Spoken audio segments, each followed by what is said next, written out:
जय हिंद प्यारे दोस्तों, राधे राधे, जय श्री राधे कृष्णा। आई होप आप सब अच्छे और मस्त होंगे। जैसा कि आप सब जानते हैं, मैं पॉलिटी पढ़ाना स्टार्ट किया हूँ और आज मेरी पॉलिटी की 7वीं वीडियो है। जैसा कि मैं कल संविधान के 22 भाग पर चर्चा किया हूँ। जो लोग मेरी पिछली वीडियो नहीं देखे हैं वो जाकर अवश्य देखें। और आज का मेरा अगला टॉपिक है अनुसूचियाँ।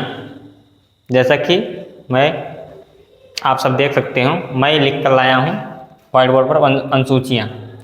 तो कितने बच्चे इसमें हैं जिनको पता है कि जब संविधान बना तब संविधान में कितनी अनुसूचियाँ थी तथा अब वर्तमान में कितनी अनुसूचियाँ हैं? पहला प्रश्न हमारा यही है आप लोगों से।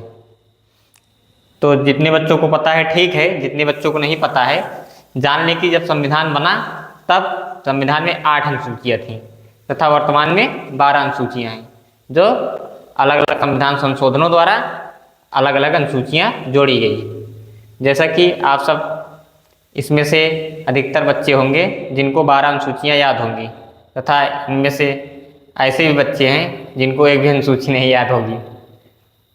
मेरे कहने का मतलब ये नहीं कि आप याद नहीं कर सकते, अगर पढ़ेंगे तो याद हो जाएगा और याद भी होगा।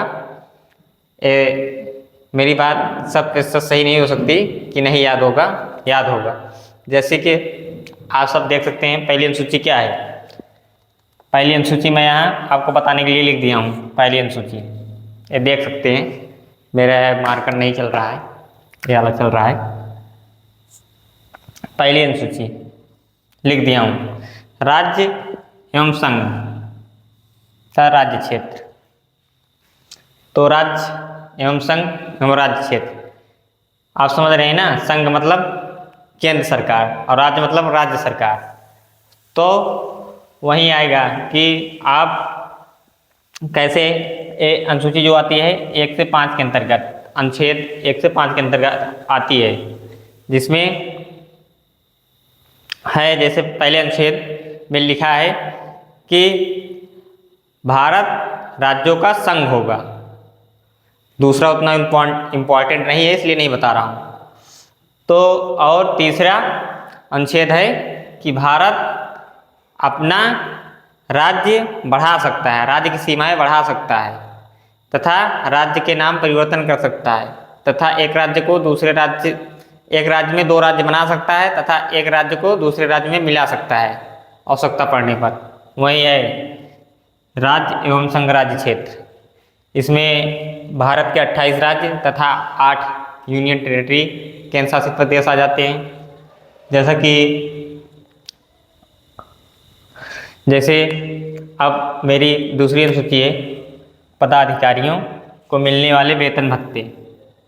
पदाधिकारियों मतलब ये नहीं अधिकारी आएंगे इसमें, ये हमारी तुम्हारी आम नागरिक की बात नहीं कर रहा है।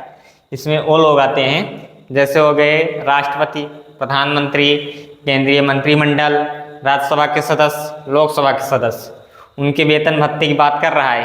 ये जो हम लोग या आप सब जैसे वनडे एग्जाम की तैयारी करते हैं, SSC जीडी में चले गए, UP police, railway, group D, Delhi police, तो हमारी तुम्हारी बात नहीं कर रहा है कि हमारी तुम्हारी बात कर रहा है हमको वेतन और हमको मिलने वाला वेतन और भत्ते। ये उन्हीं अधिकारियों और इसमें अधिकारी लोग भी आते हैं। जैसे आप TCS के थ्रू या UPSC क्रैक करेंगे तो आप उसमें आ जाएंगे क्योंकि उनके वेतन और भत्ते में भी बदलाव नहीं होता। जैसा सेम प्रधानमंत्री और राष्ट्रपति और उपराष्ट्रपति का है राज्यसभा तथा लोकसभा के सदस्यों का, उसी प्रकार एक जो ब्यूरोक्रेट जाता है, अधिकारी बनकर जाता है, उसके आप बोल सकते हैं उसकी भी सेम प्रक्रिया वही रहती है। और तीसरा है शपथ एवं प्रतिज्ञान। देख रहे हो ना विनोद कि पहले अपना वेतन और भत्ता तथा पेंशन सब जब जान लेते हैं तब शपथ लेते हैं। इसलिए देखो तीसरी अनुसूची में क्या लिखा है, शपथ और प्रतिज्ञान।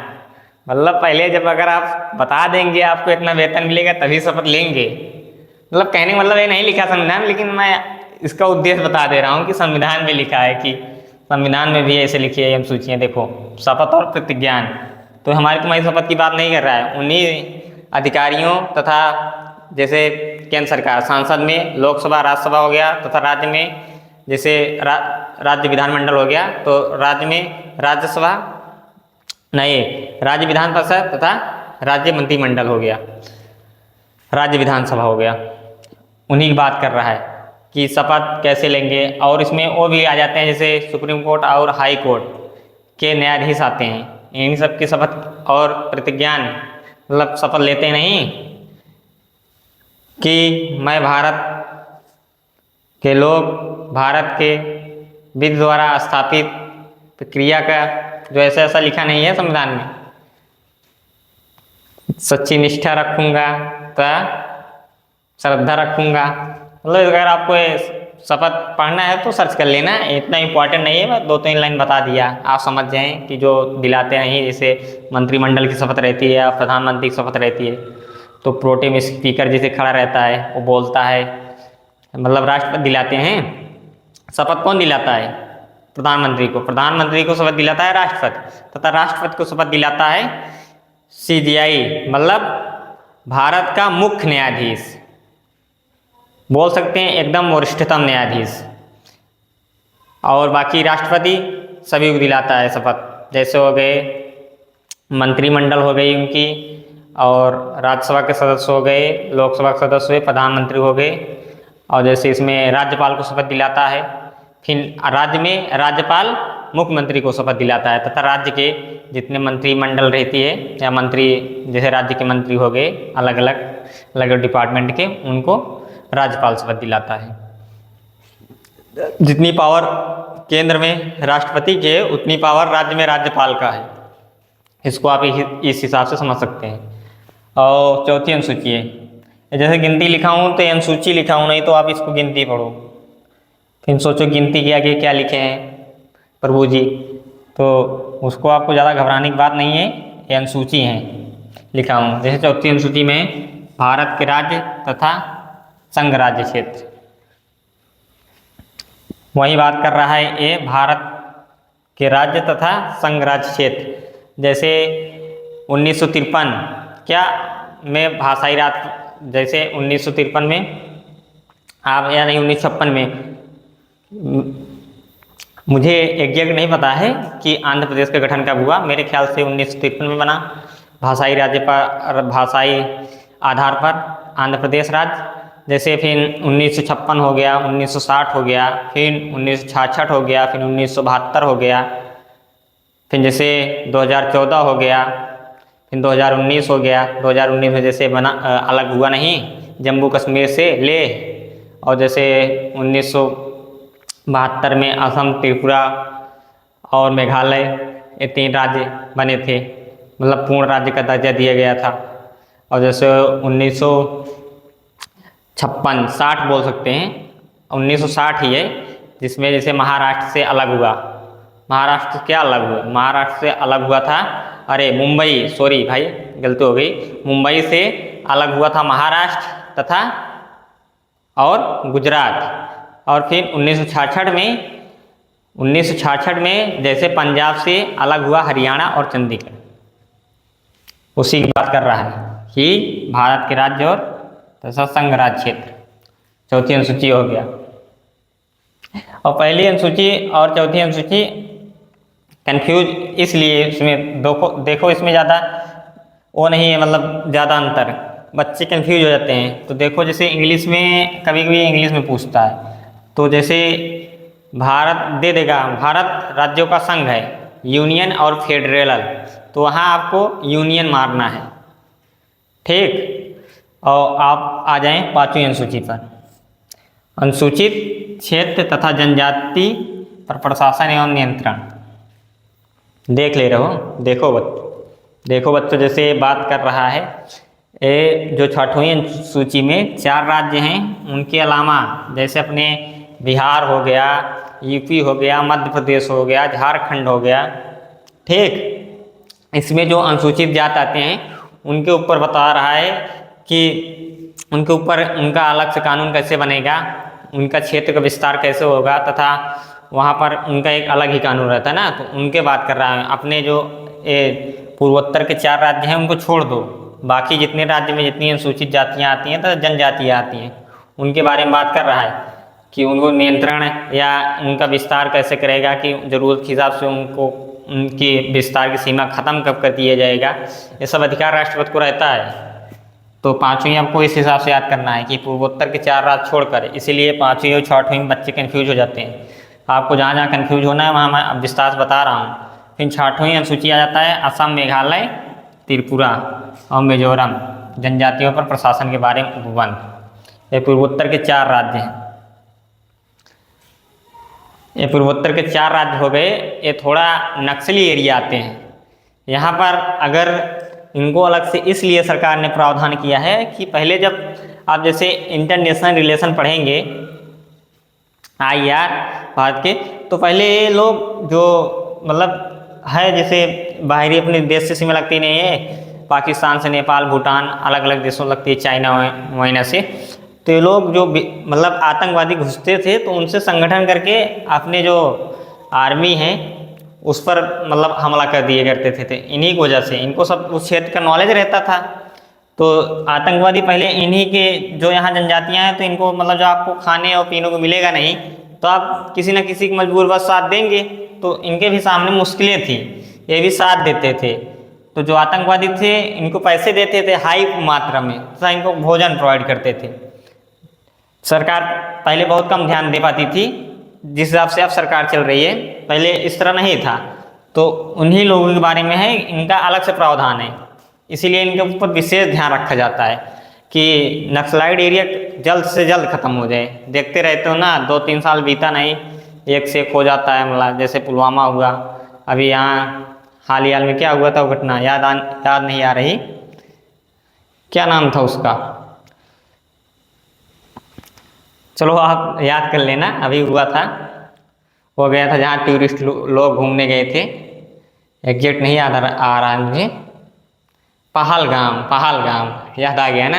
पहलगाम में अटैक नहीं हुआ था आतंकियों को, टूरिस्टों को मार दिया गया था। तो इसीलिए इस पर विशेष ध्यान दिया गया है कि यहाँ प्रशासन कैसे चलेगा, यहाँ कौन कौन से रूल लागू होंगे।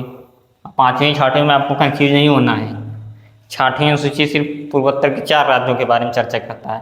अब आपको आ जाना है 7वीं अनुसूची, केंद्र व राज्यों के बीच शक्तियों का विभाजन। देख लो, आप पढ़ेंगे तो आपको खुद आभास हो जाएगा कि लाइन क्या कह रही है। केंद्र व राज्यों के बीच शक्तियों का विभाजन मतलब जो केंद्र की सरकार है वो केंद्र के साथ चलती है, और जो राज्य की सरकार है वो राज्य के साथ चलती है। लेकिन कुछ राज्य की सरकार जो है वो भी केंद्र के हिसाब से चलती है। जैसे आप देख सकते हैं कि जैसे आप केंद्र में सरकार वही है और राज्य में भी उसी पार्टी की सरकार है, तो ज़्यादातर जो पार्टी रहती है वो केंद्र के हिसाब से काम करती है राज्य में। लेकिन जिस राज्य में उस राज्य की पार्टी नहीं रहती है, आप सब देखते रहेंगे, ये कहने की बात नहीं है, तो वो राज्य की सरकार केंद्र की बात नहीं मानती है। कई मुख्यमंत्री इसी चक्कर में जेल भी काटे हैं। अब मैं खुलकर नाम नहीं लूँगा, लेकिन आप जानते हैं। तो वही है, केंद्र और राज्यों के बीच शक्तियों का विभाजन अलग अलग है। और 8वीं अनुसूची कहता है, और विभाजन ये है, और थोड़े इसके बारे में बता दूं आपको, केंद्र और राज्यों की शक्तियों के बीच विभाजन। जैसे इसमें अलग अलग विषय है। कुछ विषय है कि राज्य केंद्र के हिसाब से काम करेगा, और कुछ राज्य है कि वो अपने राज्य के कानून के हिसाब से चलेगा, तथा कुछ मतलब इसमें 3 अनुसूचियाँ बन जाती हैं आगे चल के। जैसे केंद्र की अनुसूची, राज्य अनुसूची, समवर्ती सूची, 3 अनुसूचियाँ बनती हैं।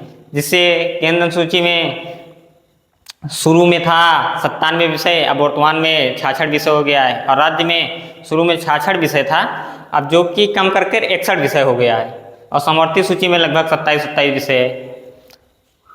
तो समवर्ती सूची में केंद्र और राज्य दोनों के हिसाब चलता है, दोनों। और राज्य सूची में जैसे राज्यों को अधिकार प्राप्त रहता है, तो राज्य यहीं अधिकार प्राप्त रहता है। क्या क्या राज्य सूची में आता है, जैसे हो गया शराब है, वाइन चलती नहीं, वाइन मतलब कहाँ कहाँ ठेका रहेगा दारू पर। आजकल देखते हैं वाइन की फैक्ट्रियाँ बढ़ती जा रही हैं, और कॉलेजों को ख़त्म कर दिया जा रहा है।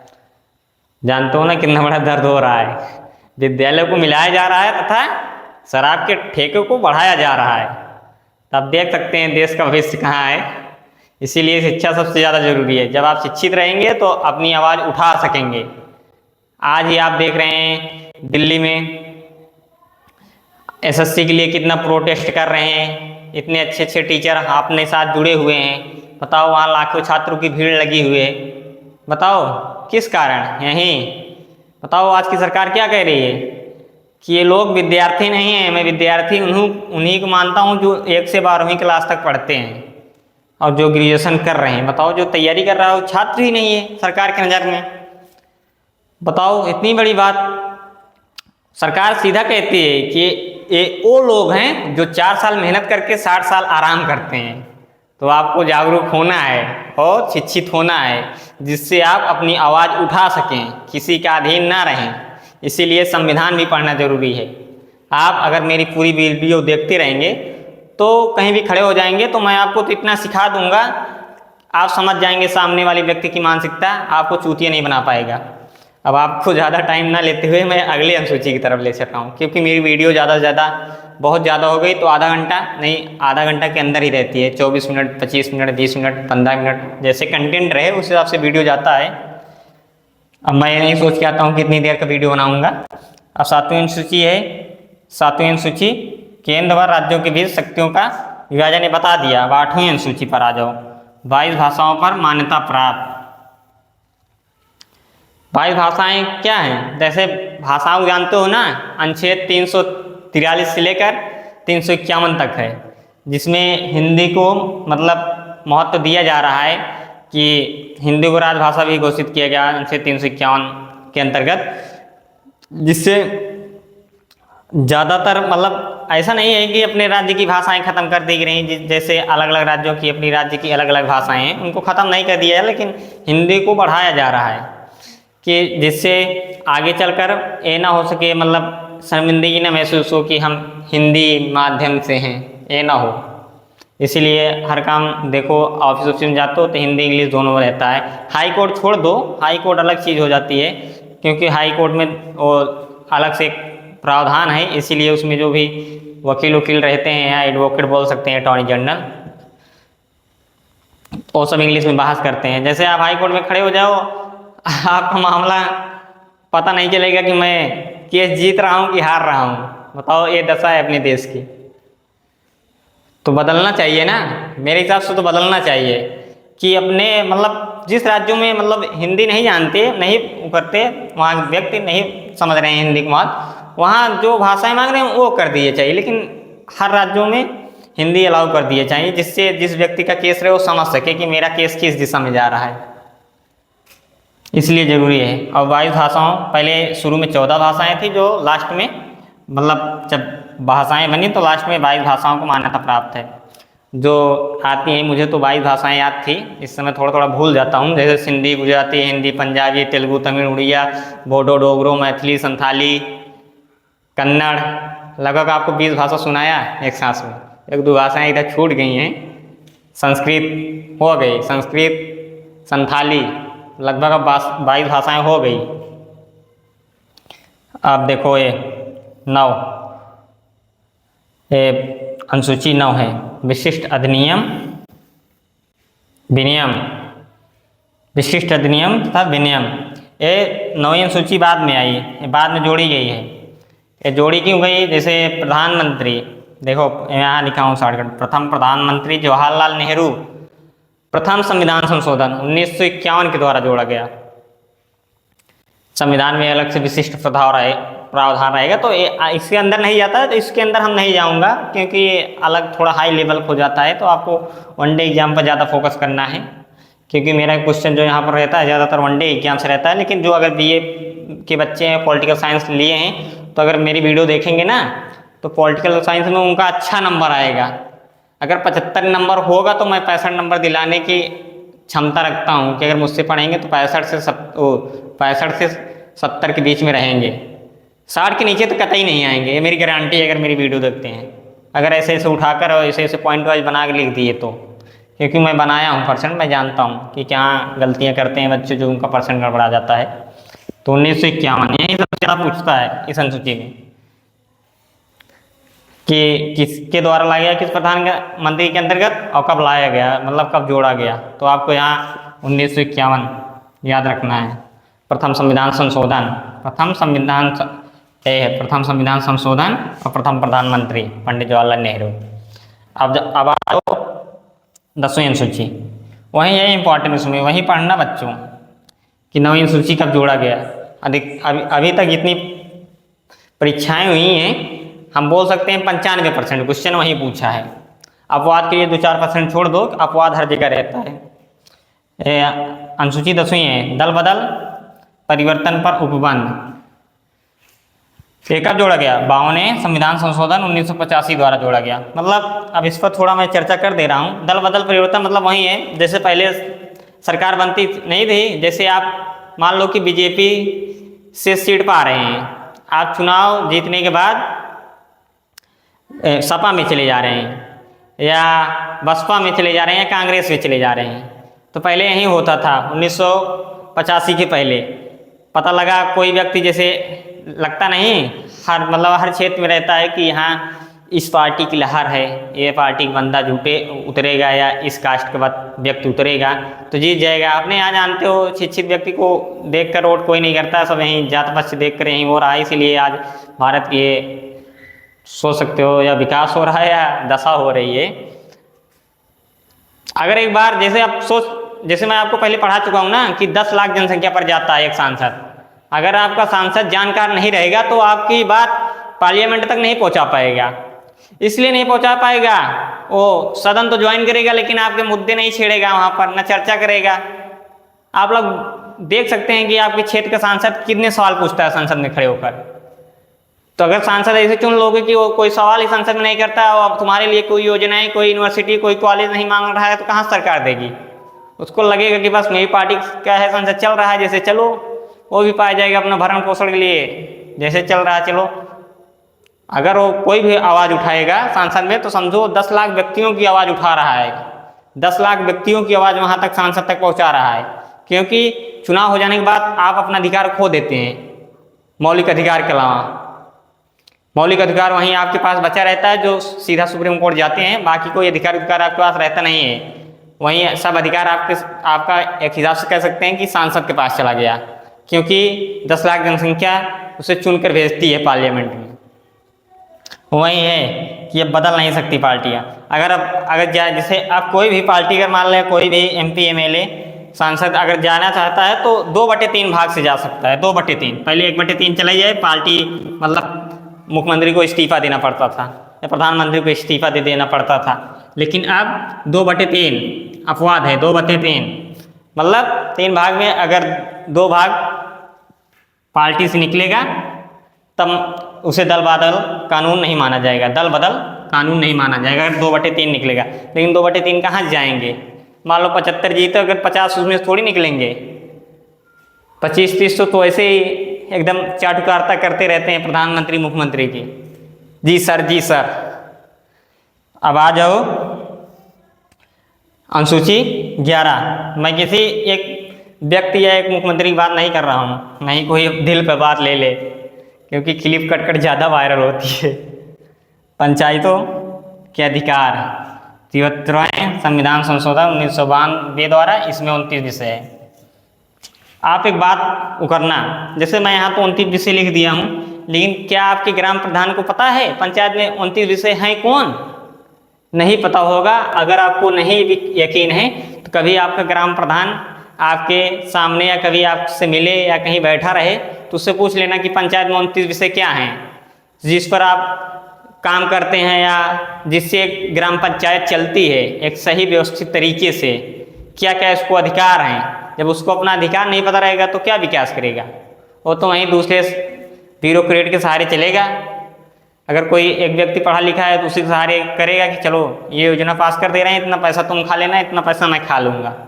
यहाँ योजनाएं पहुँचते पहुँचते ख़त्म हो जाती हैं, 10-20% वहीं दिखाई देता है काम। तो कारण यही रहता है, जब शिक्षित नहीं रहेगा आपका ग्राम प्रधान, उसको पंचायत के बारे में नॉलेज नहीं है, पंचायत के बारे में पढ़ा लिखा नहीं है, तो सवाल नहीं कर पाएगा। आजकल देख ले रहे हो ना, एक से ग्राम प्रधान, आप क्लिप देखते रहे होंगे, कहने की बात नहीं है। एक से ग्राम प्रधान है कि बताओ DM SP को नहीं सेटते, चले आए जहाँ जो सामने, पूरे आओ, हम भी पढ़े लिखे हैं, कोई ऐसे कैसे थोड़ी बन गए हैं यार दान प्रधान कि दालू गिरा कर और पैसा बटोर के प्रधान बने हैं। तो वहाँ विकास हो भी रहा है। ठीक, यही है पंचायतों का अधिकार। 73 संविधान संशोधन 1992 द्वारा जोड़ा गया।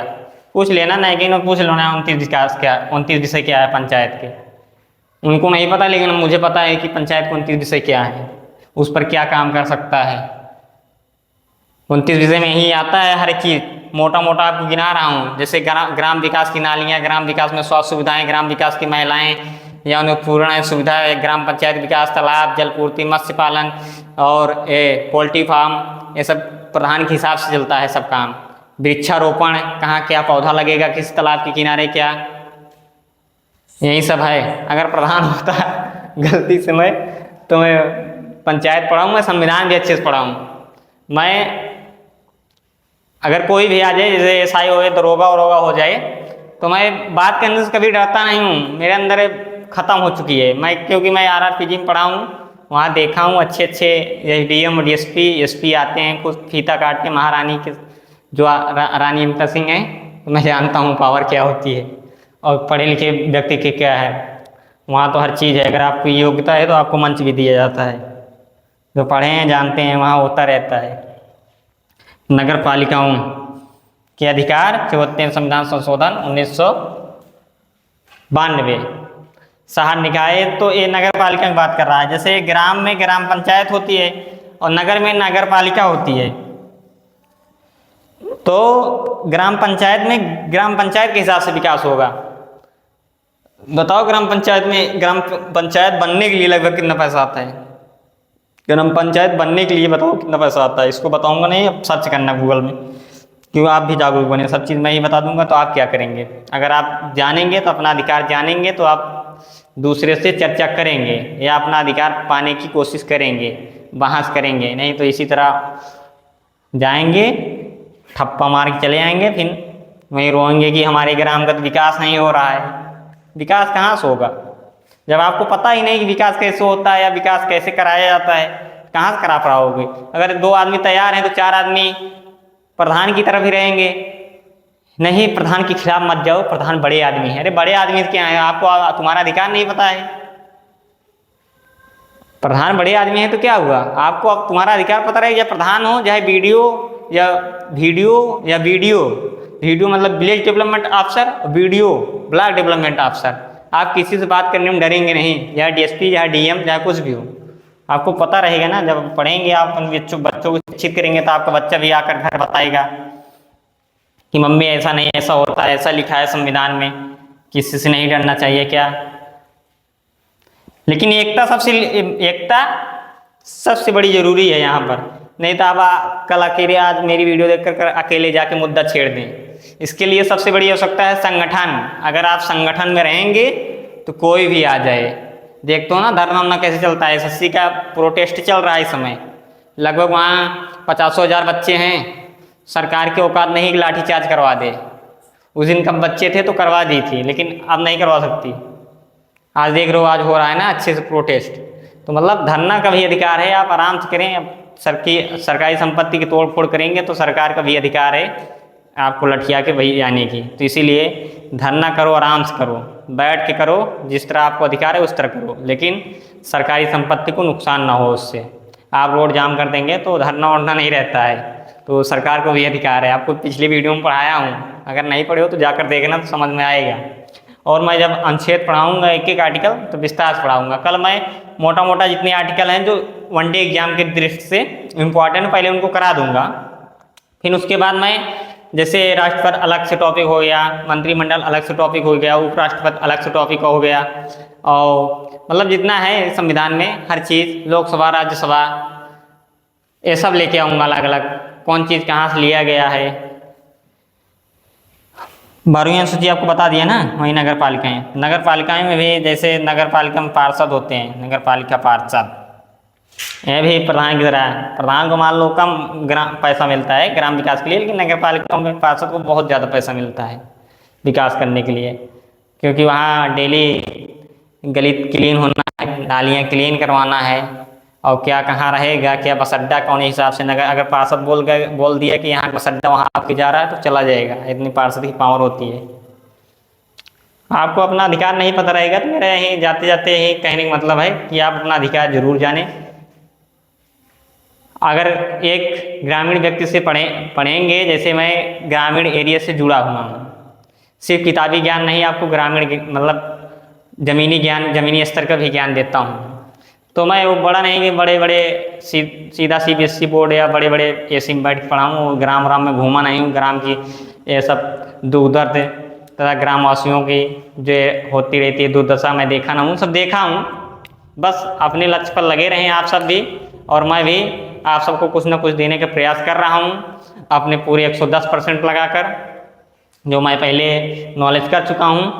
आप मुझसे अगर नॉलेज करेंगे, अगर आप मुझसे पढ़ेंगे तो आप कोई भी स्टैंडर्ड बुक उठा कर देख लेंगे तो आपको लाइन एकदम समझ में आती चली जाएगी। मैं वैसे डायरेक्ट नहीं आके पढ़ाने लगा हूँ कि मैं खुद से हमसे पढ़ाऊँ। मैं भी पहले शुरू में बहुत अच्छे प्रोफेसरों से एक विषय को मैं, आप मानेंगे नहीं, मैं एक विषय को 3 बार पढ़ाऊँ और 3 प्रोफेसरों से पढ़ाऊँ, तब हमको इतनी नॉलेज है। मैं एक टॉपिक पर इतने अच्छे से चर्चा कर लेता हूँ। कोई भी टॉपिक आप कभी संविधान में पूछे, कोई भी विषय हो, फाउंडेशन में GS, क्योंकि मेरी तैयारी में जितना है सब GS विषय है। अभी नहीं बता दूंगा मैं तैयारी किसकी कर रहा हूँ, जब अपना भी रोल नंबर आएगा तो आप सब जान जाएंगे।